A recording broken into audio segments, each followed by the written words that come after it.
which rises in the spring. Earth, teach me to forget myself, as melted snow forgets its life. Earth, teach me to remember kindness, as dry fields weep with rain.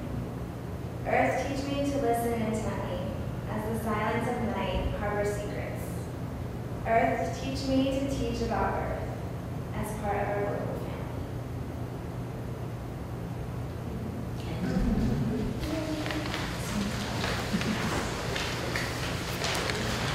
So we are very fortunate today to have an incredible speaker with us.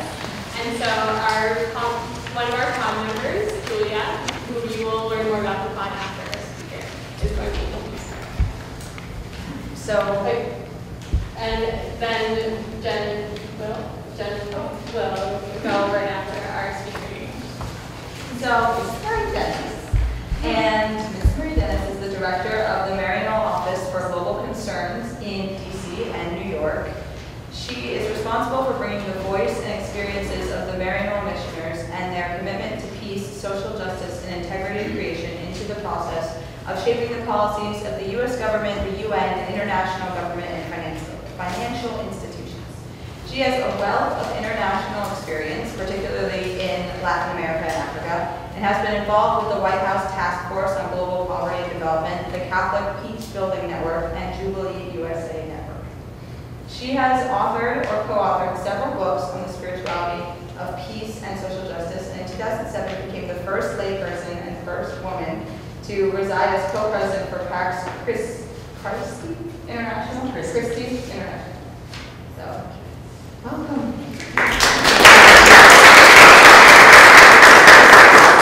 order to put context into our talk that we're about to have, Will and Jenna are first going to say a couple of words.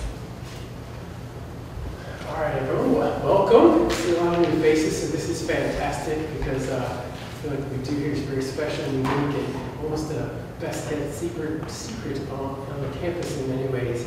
My name is Will. I am the campus minister in the Center for Peace and Justice, and I've been with the Service Council program. This is the 4th year, and it's evolved over time. And so what we talked about on the retreat last weekend that many of you were not able to attend, we're just going to give a very brief synopsis to give you a sense of why we're here and talk about what we're talking about, and what the goal of that is for our own formation and reflection, right, and motivation to let that carry over into our service and our action and advocacy in the world.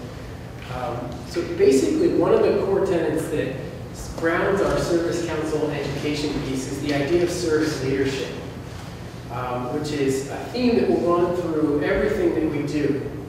And there are sort of 5 aspects that Jen and I have picked out, and each of those aspects is kind of frames in a way what we're going to be doing or looking at or reflecting upon through our 5 meetings during the semester.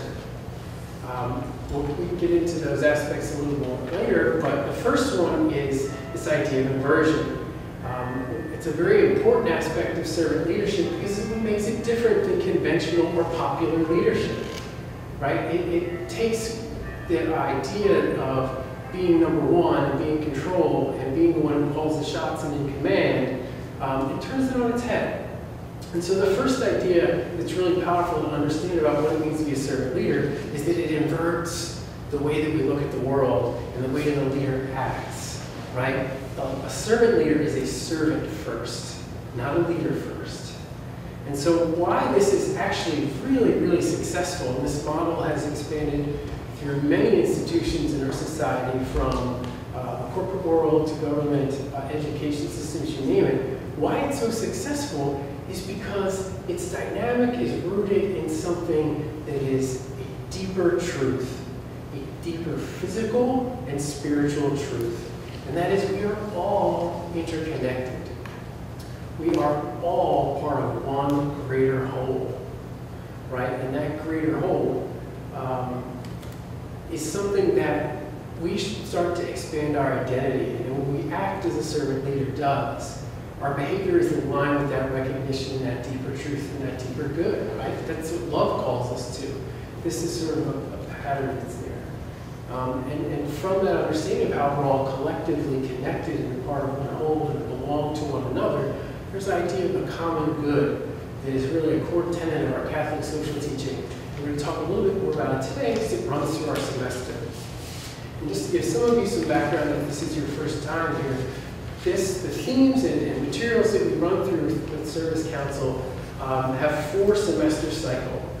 So the first semester last fall, we sort of went through the ideas in servant leadership or overtly and directly, and sort of dealt with it as to how we engage it as an individual.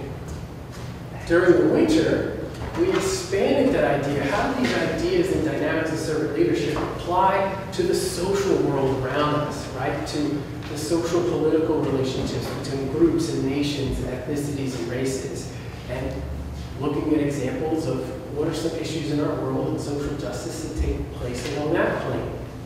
But to get the biggest bird's eye view of how these ideas are so core to who we are and how this world is made, right? How it's more a reflection of God. We want to take an even bigger step back this semester because ourselves, we exist within the context of society, but society exists within the context of the natural world. And so these ideas apply there as well. It's important we're going to be asking a little bit more about how that is. And that idea is not just here in the present, but it's a part of what is that whole context that we're looking at from the very beginning. So how we understand who we are as servant leaders, as human beings, as children of God, is reflected from our story from the very beginning. So I think there's a brilliant quote from Carl Sagan in our little journal that says, if you want to make an apple pie from scratch, you have to start with creating the universe. So we're going as far back as we can to see how this expands. And Jen's going to talk a little bit more about the specifics of how that will unfold today. So just to give you guys a little sense of where we're going with this, basically the topic that we're talking about today really sets the stage for the rest of the semester. So if you guys were good students and writing papers and that kind of stuff, then this would be our thesis. And we're just going to keep playing it out in all the rest of the meetings. So when Will was talking about looking at the idea of servant leadership as a model of conversion, that's what we're going to be playing on today. So it's the idea of taking what's vulnerable and making it powerful, and taking what's powerful and putting that privilege at risk to leverage it for everybody else. And that's why the idea of conversion and servant leadership is so powerful. So today we're talking about that in relationship to the common good, and how that kind of extends our understanding of what it means to be a creature among creation.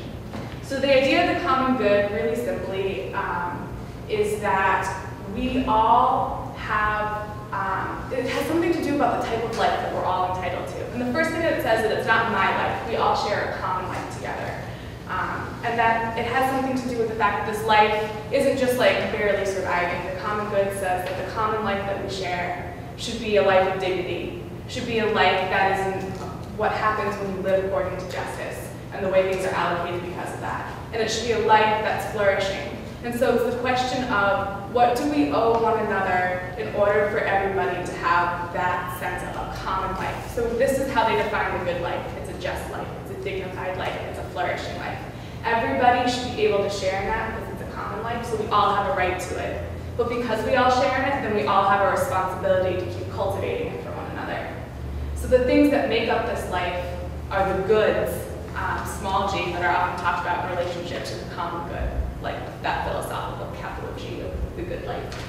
So oftentimes the goods are right to water, the air we breathe, the food we eat, education, shelter, healthcare. So in this, there's a way that we're starting to talk about the world around us, but normally we start talking about the earth, the food of the earth, the resources of the earth, as the goods which we're all entitled to that make up our participation in the common good or this good life.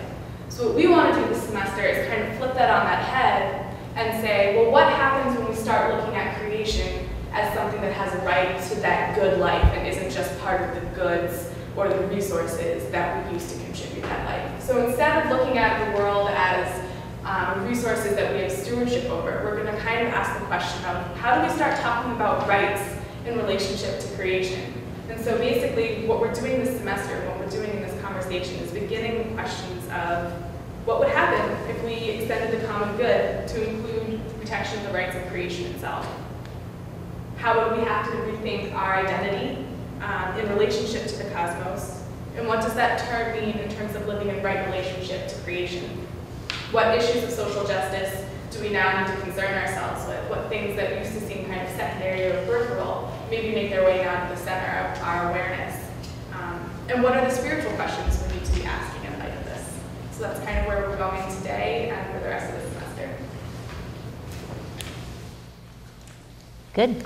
All right. Great introduction. So it's nice to be with you all. Thank you for coming this afternoon to launch this conversation, which I think is perhaps the most important that's taking place right now. And my guess is that conversation to each of you than it was to me when it began. I started working for social justice decades ago with a very clear focus on marginalized people. What is wrong with our world that we actually seem to have some whole groups of people that are considered disposable, that we don't educate or ensure any of the access to any of the essential goods that Jenna talked about. What's wrong with our system that's what's happening? And so for decades, my work has been focused on social justice and on peace, which are very closely related. But in the last number of years, probably the last 10 years, as scientific discoveries were beginning to open up the cosmos in new ways, it forced many of us to rethink what was our relationship, to turn things upside down in many ways. So I just would invite you to begin. I'm sure you have all seen some version of the Cosmos story. Have you? Have you seen a video or a film of the expanding journey of the universe, expanding universe? There are a number of versions of it that describe what happened, what we think happened, and what we're learning not only happened, but is happening in the universe. And when you think about the photograph taken from space of Earth, that I'm sure you've seen that also, not so much the early ones where the Earth looks like a ball and is very beautiful, but the ones that are taken from farther out in space where Earth is just a tiny dot. If you haven't seen them, look for some pictures and reflect on it as you're looking at that picture. To me, it is so breathtaking to imagine that all of humanity, all of what we know, of what we touch, of what we care about, is on that tiny little dot, and that there is this spectacular universe that is unfolding around it and beyond it and way beyond what we can imagine. That accomplishment that came from the discovery of the Hubble telescope and other tools of measurement, those discoveries are, whether we want to or not, are completely changing the axis on which we're standing. And they're helping us in many ways to understand what are the social justice issues that are crucial to the survival. That wonderful image of so many Native communities of thinking about the seventh generation is a beautiful way to think about this. And we actually are now at a point of such crisis that we may not be able to think about the seventh generation if we don't change the direction in which the human community is moving. We also have become aware through, again, the gift of good science, that we are stardust, that we are made of the very same stuff that the universe is made of, and that we are completely interdependent with the universe, that all of the minerals and the stuff of life that that ultimately was brought together to the perfection of life is what we are. And so I just would encourage you in this semester, as you're talking about this, to take some time to reflect on that. It's also a spectacular spiritual reflection because it so stretches our understanding, our imagination of what incarnation was all about, and the unfolding nature of God's love for us in this incredible universe. So I just would encourage you to really sit with that and think about it. We don't know for sure if our very complex Earth and our particular combination of ingredients that enabled us to become intelligent life. We don't know if this is the only place in the universe where this kind of life exists. And the probes that they're sending out now, that's exactly the question that they're asking. But what we do know is that whether or not our forms of life, the life we see around us, whether or not they are absolutely unique in the universe, they're absolutely miraculous, incredible, that just the right combination of substances, of gases, would come together to birth the kind of life and the kind of beauty that we see all around us and in each other is breathtaking. So what we know is that we as human beings, we always, well, at least since the Industrial Revolution, we have thought of the earth as that body from which we could take what we needed in order for human beings to survive. And we've done that really effectively. So much so that we forgot that we were living on a planet that was limited, that actually has boundaries to it. And so I want to say a little bit more about that, or a lot more about that, because it's a crucial piece of the issues about justice in this arena. Recently, I was in Cochabamba, Bolivia, and for a meeting. And as part of the meeting, an Aymara indigenous woman from the Altiplano of Bolivia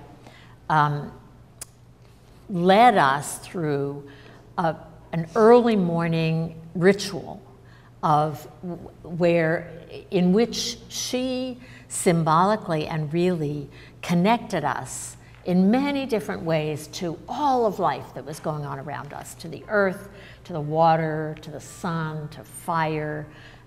You perhaps have been part of ceremonies like that. And to tell you the truth, 10 years ago, I probably wouldn't have paid too much attention to it.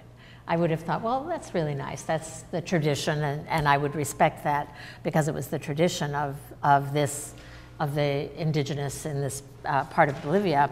It actually reflects a pattern of celebration, of honoring Earth that is very common in native indigenous communities everywhere. But I wouldn't have paid so much attention to it 10 years ago.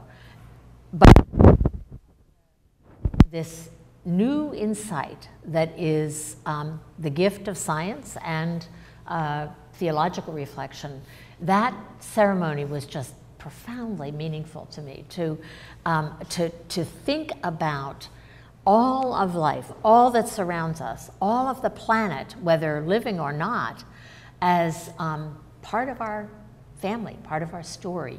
The challenge being to find out what it means to live in right relationship with all of this beauty and all of this wonder.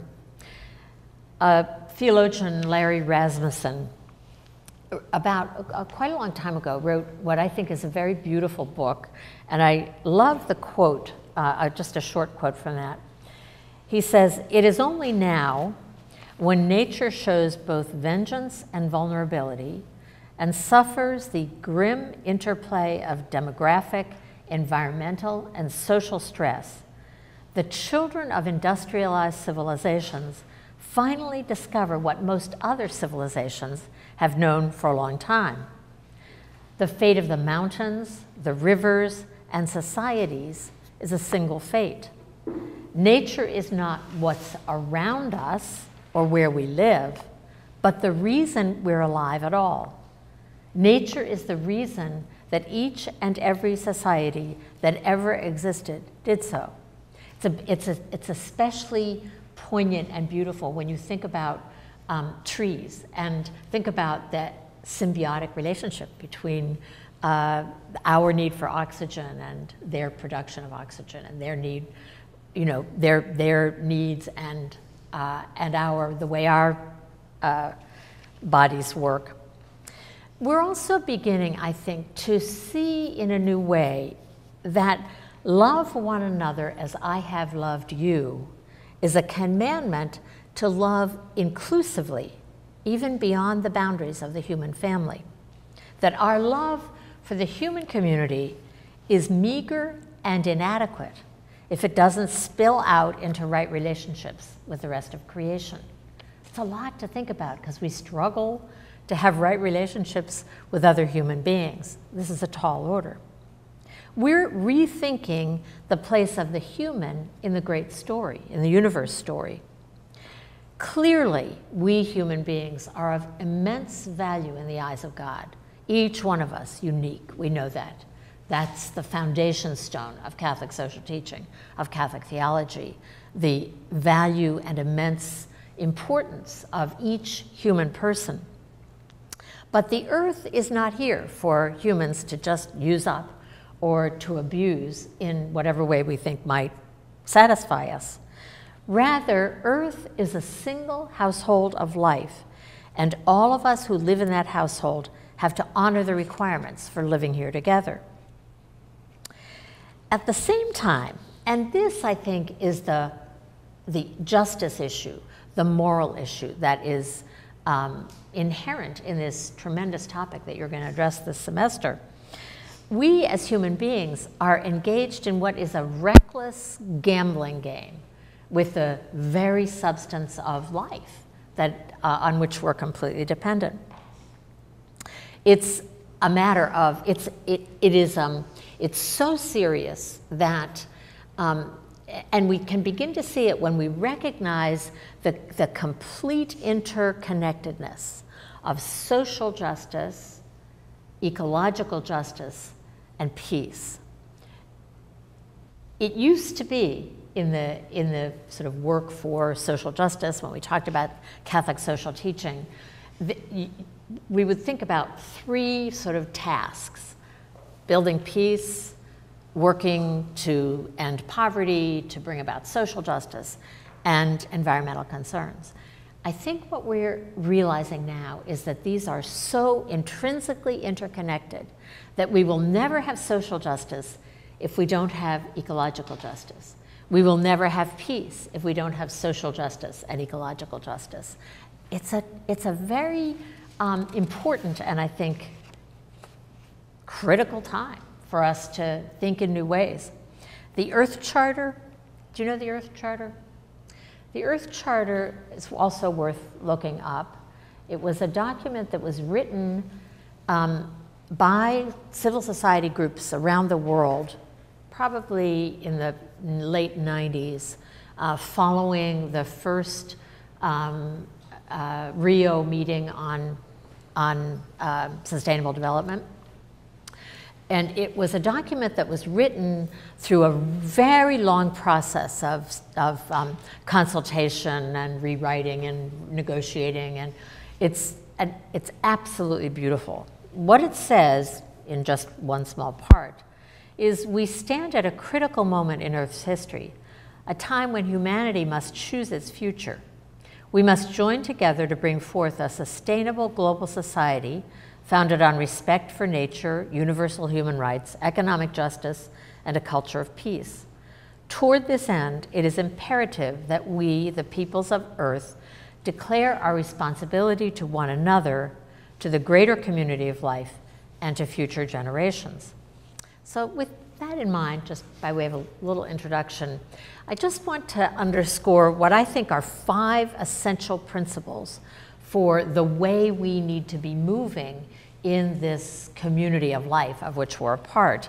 I'm going to just mention them and we can come back and talk about them later. I suspect you will be talking about them a lot. The first is the common good, which already has been described and you'll be coming back to. Second is participation. We have a right and an obligation to participate in the critical decisions that affect our lives. The humans of intelligent and reflective life is tremendous in terms of participation, because we alone have the capacity to make decisions that can either destroy the common good, the good of the commons, or enhance and create a sustainable reality. The third is solidarity, which directs our attention to complementarity rather than competition. I'm sure you've talked about that, or you will.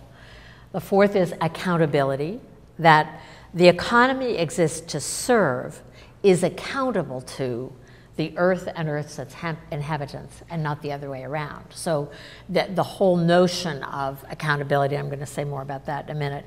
And then sufficiency, that we don't have a choice. We have to create a global economy of enough that enables everyone to have what they need for a life of dignity, and no one to have more than they need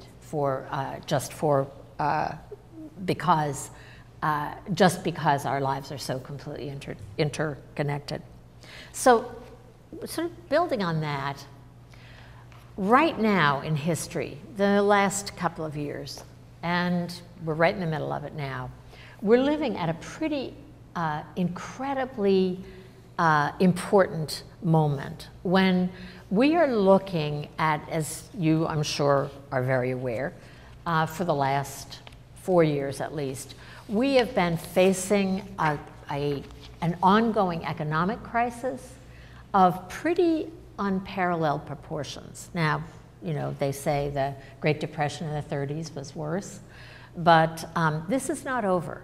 And we're watching a kind of wave after wave of fragility in a global economy that 20 years ago, 15 years ago, even 10 years ago, we were being told was exactly right. If we just let it be the way it is, the global economy as we have now designed it will just be perfect. It will work very well. It will produce what everybody needs, and everyone will be happy.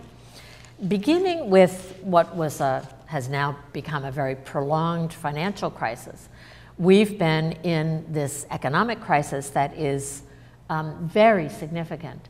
At the same time, we're facing an ecological crisis that we're still, and I think in both of these arenas, we're, depending on who you listen to and whose writing you read and what you study and what you believe and what your, sort of how your own way of thinking is shaped, you can dismiss the problems, or you can go in this direction for a solution or go in that direction for a solution. But however it is that we look at it, we are right now in a crisis that is very significant, that is demonstrating in many ways that interconnection of social justice, ecological justice, and peace.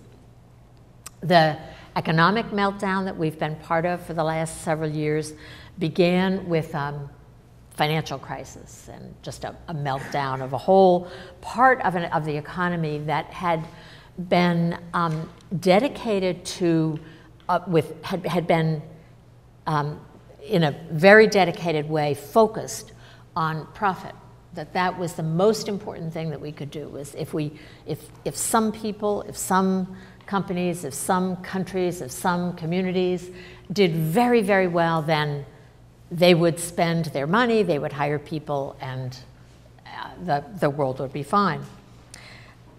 What we saw over a long period of time was, and we're still seeing it, that people who are rich are getting richer, that wealth is concentrating. We begin to see that in our press now in ways that wasn't talked about a whole lot in the past.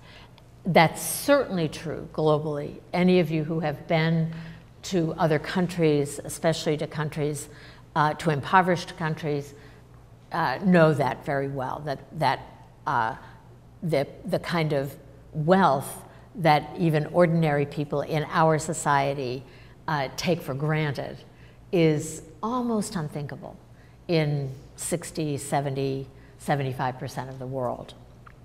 So what we've been watching is that wealth has been concentrating, that workers, the value of work has been being diminished, that workers have been becoming more vulnerable, and we can talk about that if you're interested, but it's a sign of the direction in which our economy has been going.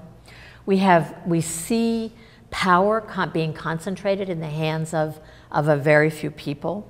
We often see that the process of globalization that has been very intense over the last 2 decades has kind of rolled over other cultures, because our culture had the wealth to project our way of life in all kinds of ways, in music, in movies, on television, on the internet, and the direction in which it was going was to just swallow up other cultures. And we found that maybe 60% of the people in the world just don't have what they need to survive. They're hungry, they don't have clean water, and what we're worried about is that that's going to get worse. But I think what is most important about this moment, so it's absolutely a moment of crisis. It's a moment of social crisis, of economic crisis, and of ecological crisis. But I think what is most important about it is that it's also a time of hope.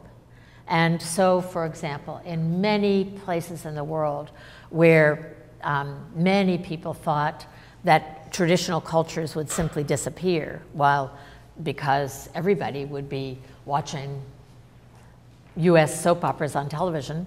One of my favorite images was in a video about the debt crisis a few years ago. They had a picture of an indigenous community, obviously in a very remote place, with a satellite dish and a big screen television, watching something that was produced in this country that was completely irrelevant to their life. We thought that that was going to happen, but what is really happening is that people locally are reclaiming their local values and reconnecting with their own traditions and their own space in almost a reaction to the overwhelming reality of globalization. And I think the other reason for hope is this really spectacular growing consciousness of the natural world around us that can point us in another direction. At the time of the turn of the millennium, there was a big, huge global campaign to cancel the debt of poor countries and give poor countries the opportunity to start again with a clean slate. People around the world became involved in it. It was a success, as much as a global campaign can be a success. The World Bank, the International Monetary Fund, bilateral creditors, all kinds of other lenders agreed to cancel debt for many countries under certain circumstances and so on. But what they did not do was change the rules of the global economy. And so countries whose debt was canceled 8 years ago or 10 years ago are now finding themselves back in debt. But another sign of hope is that in a way that didn't seem possible 15 years ago, the drivers of the global economy are beginning to come into question, except for one. And that one is growth. How many times have you heard, and I would encourage you in the next day or couple of days, to keep track, if you listen to the news or read the newspaper or go on the internet, if anyone is talking about poverty, if anyone is talking about the US economy, in the whole election debate, there's lots of back and forth about should we go this way with the US economy, should we go that way with the US economy. But the consensus is that whatever happens, the goal is to get the US economy growing again, right? Growth. That's the goal of the economy, of almost anyone who talks about the economy, except for a small group of mostly professors, but other thinkers as well, who are called ecological economists. And what they are saying is we have to not only think about the way we're living as individuals in relation to the earth, but we have to restructure our societies, including the global economy, so that it fits on a limited planet. Think about it this way. When the US economy, if we live on a limited planet, and already, what is it, we're 6% of the world's population and we use 40% of the world's resources, that's just not a figurative image. It's very real. So we use, and with the Europeans and the Japanese and other countries, the percentage is much higher. But we are using oil, all of the minerals that go into our computers, all of the minerals that keep an industrialized society going, and I couldn't begin to name them, there are too many. We're using those at a rate that is not sustainable. So we are extracting these minerals from the earth, and we're using water, and we're using petroleum and fossil fuels at such a rate that if we continue to grow, the rest of the world simply won't have the resources they need to have the basic necessities of life. So even from the perspective of social justice, we have to rethink the way we're structuring our economy and our way of life.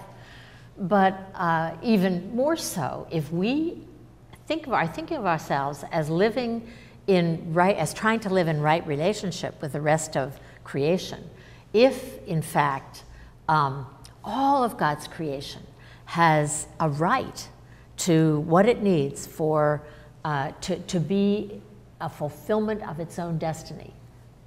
It's hard for me at least to get my head around that image. What does that mean? Because I think we have been so schooled in an anthropocentric worldview, and it's pretty natural, seeing as how we're living in human bodies.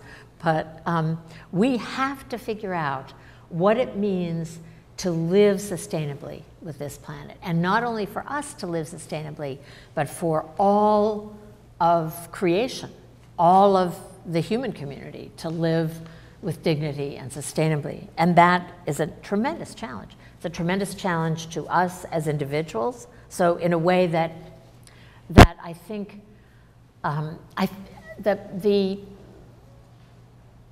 power of our self-deception is pretty tremendous. So even before the Hubble telescope began to take pictures of this incredible universe in which we live, we knew that the way we were living and using resources in our country was having an impact in other parts of the world. We knew, for example, that the way we raise beef most of the time in our country was using resources in a very inefficient way.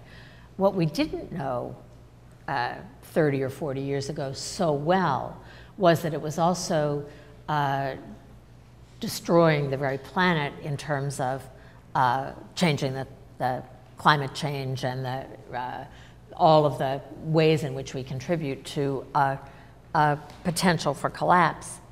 But we were able to, even though we had that information,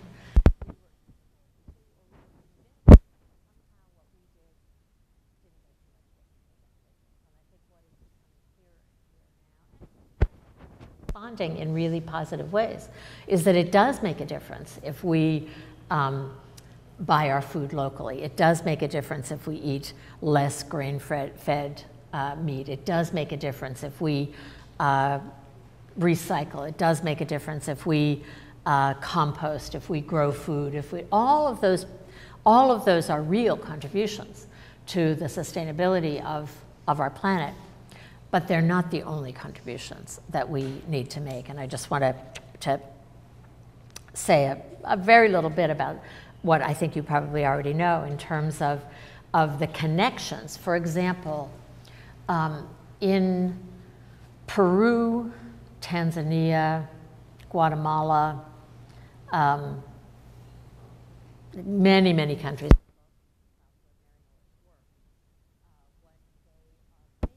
is a tremendous increase in the number of foreign companies coming in to mine whatever they have in their country, whether it's gold or tin or coltan or whatever. More and more in different parts of the world, we are seeing water companies. There's a proposal to bring fresh water in a tremendous bladder across the ocean to places where water is becoming scarce. We see in Africa, especially in Africa right now, a tremendous land grab where countries like Saudi Arabia and China and other mostly Asian countries are seeing that they won't have enough land to feed their own people in the future. And so they're moving into Africa and buying land on which to grow food and to export it to their country. The problem is that the people of Africa need to have land, and the people of wherever they're going to fill the bladder with water, those people need water. And we're recognizing that even as we are hearing more and more the glaciers are melting, the normal water sources that we had are no longer functioning. We can see that not only is crisis on the horizon naturally, but that our way of life is creating a lot of it. And so I think that whether you begin to look at it from the perspective of food security, where we get our food, how we grow our food, and I know you're going to talk about that, whether you talk about it in terms of what do we have that is dependent on minerals from other countries, and how are those minerals obtained? Definitely, how are the workers treated, the miners treated, how is the local environment treated? But in the long run, what's sustainable for everyone and for the planet? Or whether you think about it in terms of water, the statistics, and I suspect you've looked at these, on why are we all drinking bottled water? What convinced us that we needed to have bottled water when we in our country actually flush our toilets with potable water?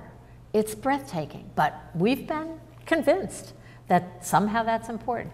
You can start there, but follow the trail to both the human challenge that's presented, the social justice challenge, but also to the ecological challenge. What are we doing to planet Earth? And how can we learn, as you were saying before, how can we learn to function on a daily level at a national level and at a global level in right relationship with each other and with the planet. I'm going to stop there, and I don't know if we have some time for some just conversation. I'm very aware of the fact that, or my guess is that you all are much more attentive to the concerns of Earth than I have been for the last 20 years. Although I spent about 10 years on an organic farm when my children were little, and I also am a physicist by training. So I got just to the edge of understanding, of seeing some of this cosmic wonder, and went in another direction. So I feel like you're all just at the right place to step into a pretty amazing world, and to do that in the context or with the value system that you have, that you are building as part of your thoughtful and intentional reflection on the gospel, on Catholic social teaching, on how we live, and it's a great gift. So I just congratulate you on starting out on this journey of being servant leaders, and would love to hear how it goes this year. So I'm going to stop there and let you jump in.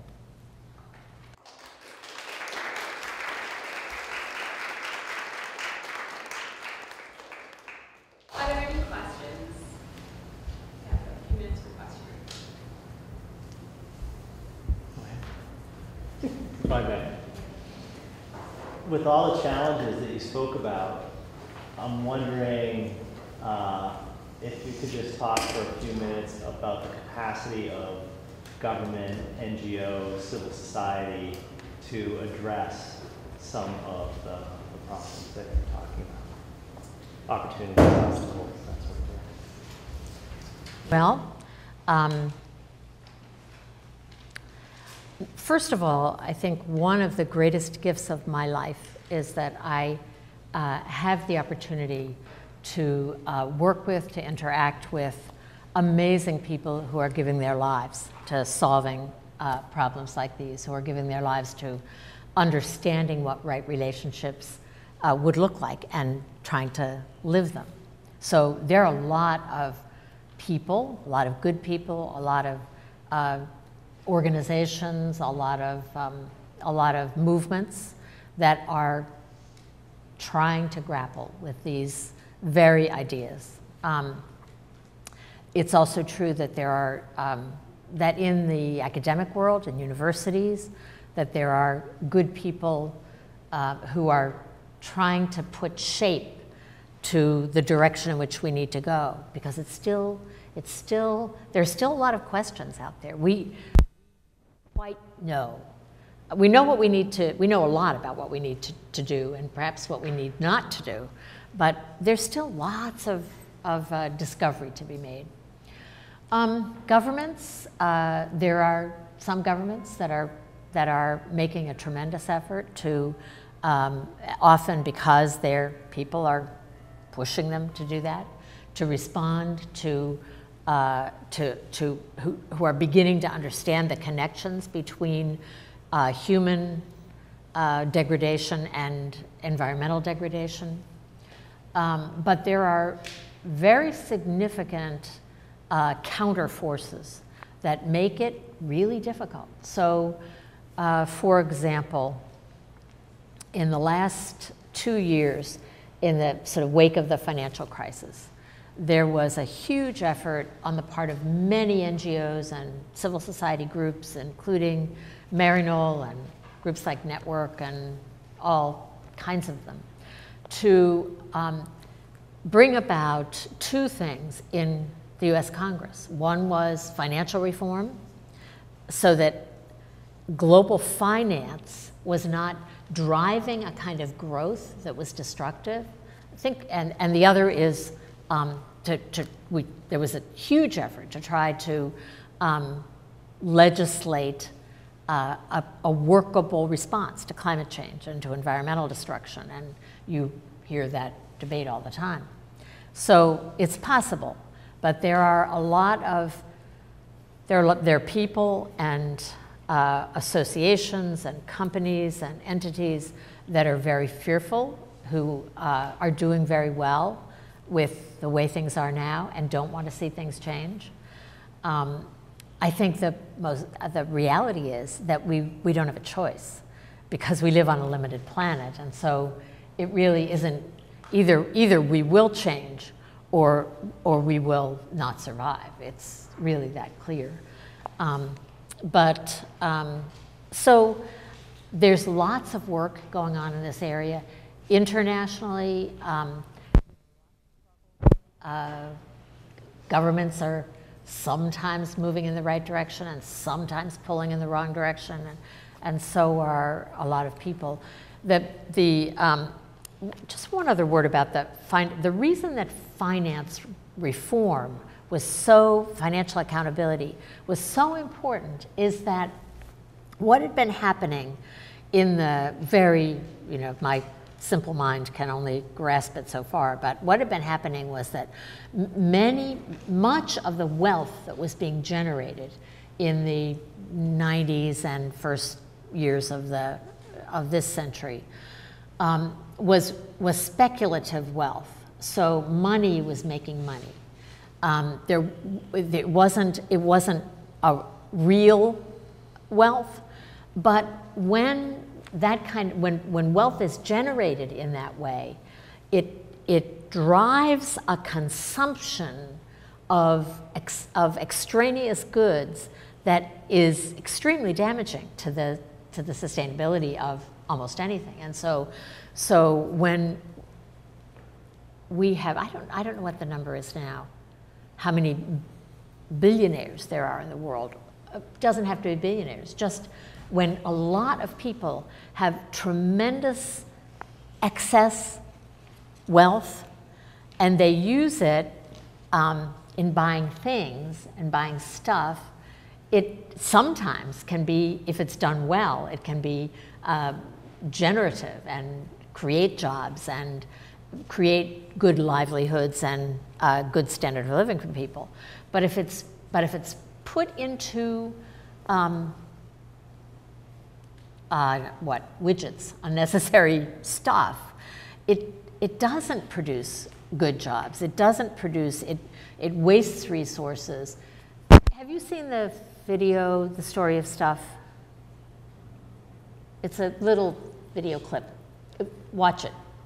Because it talks about 90%, what is it? The figure was 90% of the stuff we buy is in the trash heap within 6 months. Now, my guess is that's not true for you. I know it's not true for me, but the statistic is that it's true for a lot of people, that's the average. 90% is not used for more than 6 months. So the need to rethink what we think of as a good economy is really serious. But the obstacles to that, a very good law, pretty good law, was pushed through following the world. And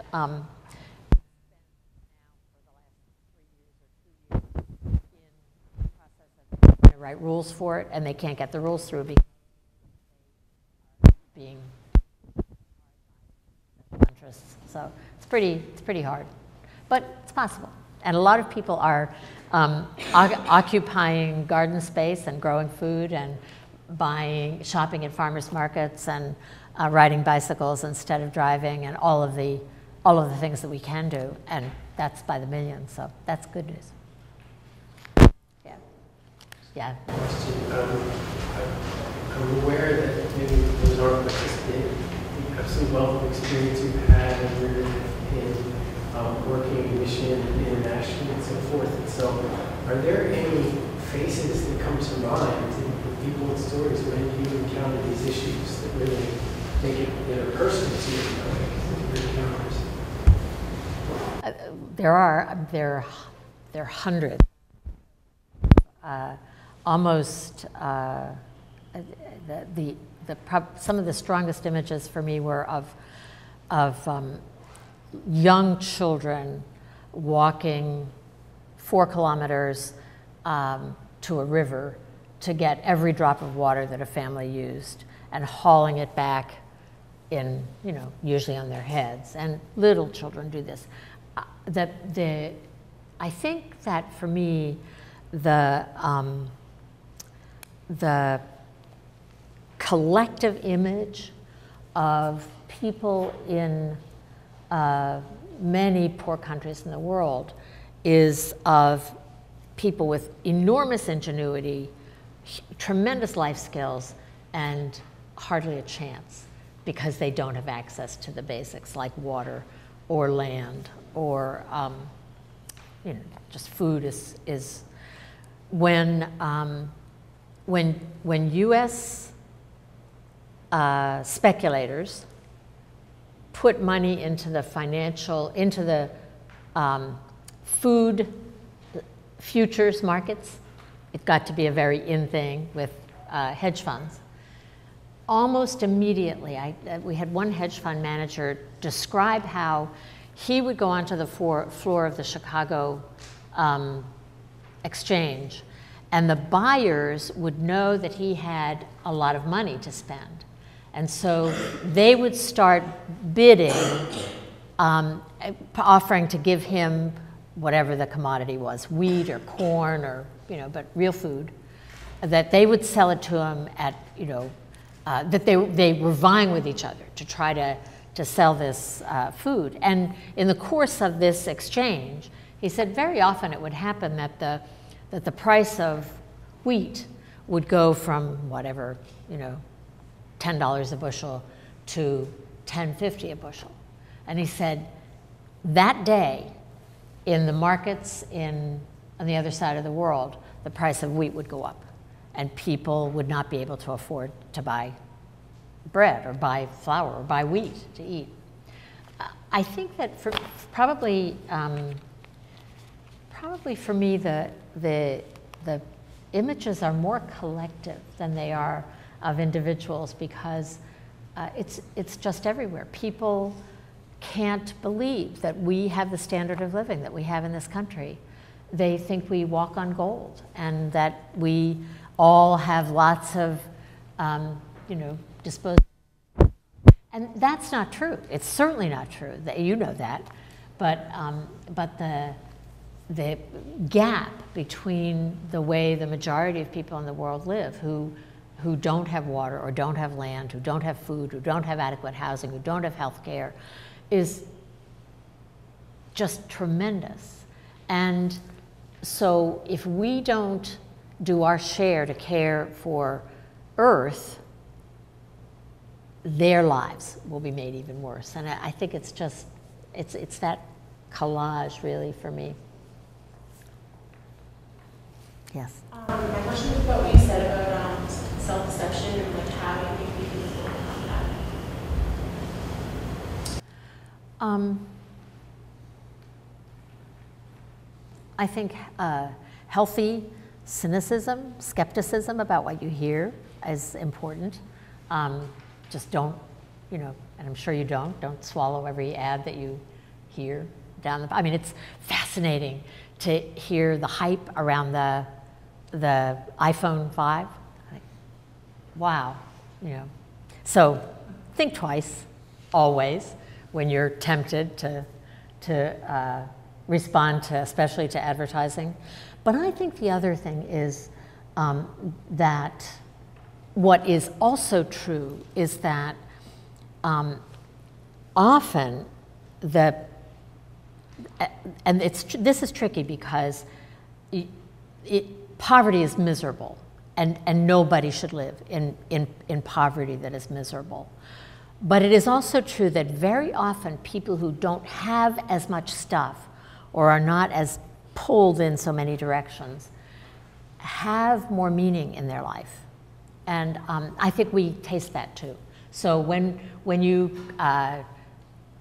do a mission trip or a habitat build or spend time in wherever, in our own neighborhoods or on the other side of the world, I think that we begin to tap into a life that is meaningful. And in my sense is that the most important thing that you can do, and you're so lucky because you're at a point in your life where you can do it, that you actually can make a decision about how to shape your life and how to move into places where you will experience the goodness of real life, whatever it is, whether it's relating to people in positive ways, whether it's working for the common good, trying to understand what the common good means, whether it's growing food or riding a bike or whatever it is. I think that we have a great hunger in our society for lives of meaning. And once you begin to taste that, which I suspect you all have, you don't want to let it go. And I think that is what gives you the strength to not get pulled in to a false way of life or into thinking that this doesn't really matter. It doesn't, because it does matter. And I think that the joy and goodness of life lived in real places and in ways that are respectful of what's around you are happier. And so I think you get hooked on being happy, and I think that's a good way to counter it. And the challenge, though, is that I think it is hard sometimes to stay there when we have so defined success as in a very narrow stretch. And I think we have to name our own success and move toward it rather than being convinced somehow by the society around us that we're only successful if we have a lot of things or a lot of wealth. And I think that's really a lure. It's very, very hard to stay in a place where you believe and you treat other people in a way that you believe that they have meaning and are important because of who they are, not because of what they have, or that you have meaning, you have value because of who you are, not because of what you have. So I think hold on to that piece and you can brush off the other. I think it's... Thank you. You're welcome. She said just one more. Drawing from your life experiences or your stories, what does a life rooted in the right relationship look like to you?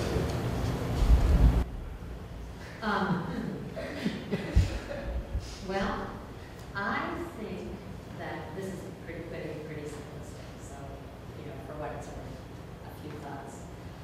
One is that I believe that we are, although we each have different personalities, so we interact with each other in different ways, that somehow in our lives we have to be part of a community, that communities of accountability are really important.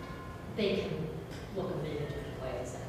You could be have a wonderful community with another person you love. You can have a great community in your family. You can have a good community in university or parish or not. But I've actually lived in a community for about 25 years of about 15 adults who live together to just try to live simply and to do some kind of work for social change. And anybody who looks at it from the outside thinks it's absolutely insane, and it's just great. Not all the time, but it's really great. So community, I think, is one piece. I think another piece is enough, is living personally with enough. Yes, we should have we should have lives of dignity too, and joy and, good things. But we don't have a right, I really do believe that we don't have a right to take more than we need to thrive in life. And then I think so one is community, another is a personal economy of enough, and perhaps a third is somehow in your life place your feet on the margins of society so that you know what reality, as well as you can, you know what reality looks like from places that are different than your own experience. Whatever it is, cross a border and look at life from that corner. And then I guess the last, not the last, but one of it just occurs to me is don't be passive. Don't just let it go by. It's really easy to do that, especially when you get out of school. You get busy doing all kinds of things. Don't do that. Decide what you believe in and work for it somehow. Try to find a life's work that is really consistent with what you believe. One of the coolest things is when you have a job that you love and that you believe in and that you believe makes a difference. So try to go that direction in your life. So, right relationships. And Tyler, I'm going to add one more because this came from Marie several years ago when I was a new dad, and I asked for a piece of parenting advice, and she said, let your kids know that it's okay to be different. And I think that all of those other four, that sort of undergirds that, because that is living a little bit differently. So. Thank you.